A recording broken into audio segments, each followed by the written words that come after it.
விகேல first appointment வாங்கி போகும்போது போனோம். ஆயிலும் எடுத்துகிட்டு போயிருந்தோம்.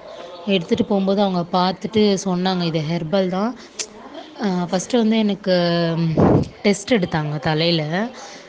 எடுத்து பார்த்துட்டு பர்மனெண்ட்டாக க்ளோஸ் ஆகிருக்கா இல்லை வந்து டெம்ப்ரரியாக தான் க்ளோஸ் ஆகிருக்கான்னு பார்த்தாங்க.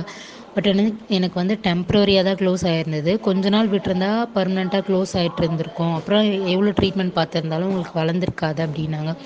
அப்புறம் ஆயில் பார்த்துட்டு சொன்னாங்க, இது வந்து ஹெர்பல் ஆயில் தான். இதை தேய்ச்சதுனால தான் உங்களுக்கு வந்து பர்மனெண்ட்டாக க்ளோஸ் ஆகலை. இதனால தான் உங்களுக்கு கொஞ்சமாவது முடி வளர்ந்துட்டே இருக்குது. இந்த ஆயில் வந்து தேய்க்கிறதுனால உங்களுக்கு முடி நிறைய வளருது. ஆனால் உங்களோட உள்ளுக்குள்ளேயே உங்களுக்கு வந்து ஸ்ட்ரென்த் இல்லாதனால அதை வந்து தட்டி விட்டுருது அப்படின்னு சொல்லி சொன்னாங்க.